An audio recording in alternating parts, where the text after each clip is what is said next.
દાયજો ખૂબ આપ્યો છે, કરિયાવર ખૂબ આપ્યો, પણ સૌથી મોટો દાયજો આપ્યો છે સંસ્કારનો. વાલા ભક્તજનો, વ્યાસપીઠ મારી આપ સૌને કરબદ્ધ પ્રાર્થના કરે છે કે દીકરીને ગમે તેટલું તમે કરિયાવરમાં દાન આપશો, અમે રાજી છીએ, પણ એટલી કૃપા કરજો કે દીકરી સાસરે જાય એના પહેલા સંસ્કારનો દાયજો મોટો આપજો. તમે સંસ્કાર ખૂબ આપજો. જો સંસ્કાર નહીં હોય તો તમારું આપેલું કરિયાવરની કિંમત નહીં થાય કોઈ દિવસ. કરિયાવરમાં સંસ્કારનો દાયજો આપ્યો છે.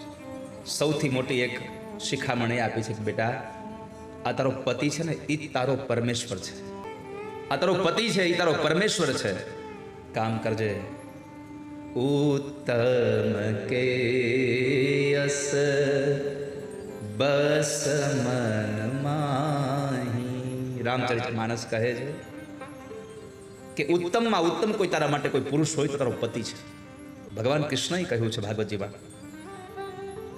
ગોપીઓ જ્યારે ભગવાન પાસે અડધી રાત્રે આવે છે રાસલીલામાં, ત્યારે પરમાત્મા કૃષ્ણ પોતે કહે છે કે હે સ્ત્રીઓ, તમારો પતિ ગમે તેવો જડ હોય, ગમે તેવો દુર્બળ હોય, ગમે તેવો દરિદ્ર હોય, ગમે તેવો રોગી હોય, ગમે તેવો ક્રોધી હોય, છતાં પણ તમારે એને છોડીને અહીંયા ન આવવું જોઈએ, મૂકીને ન આવવું જોઈએ.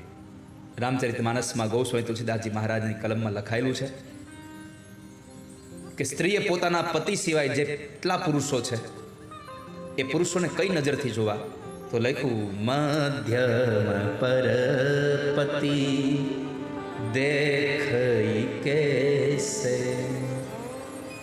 બીજા એ પુરુષો છે એને કેમ જોવા, તો કહે છે પોતાના પતિ કરતા મોટો હોય, પોતાની ઉંમર કરતા મોટો પુરુષ હોય તો એને પિતા સમાન ગણવો, પોતાની ઉંમરનો કોઈ પુરુષ હોય તો એને ભાઈ સમાન ગણવો, અને પોતાની ઉંમર કરતાં નાનો હોય તો એને દીકરાના રૂપમાં જોવો.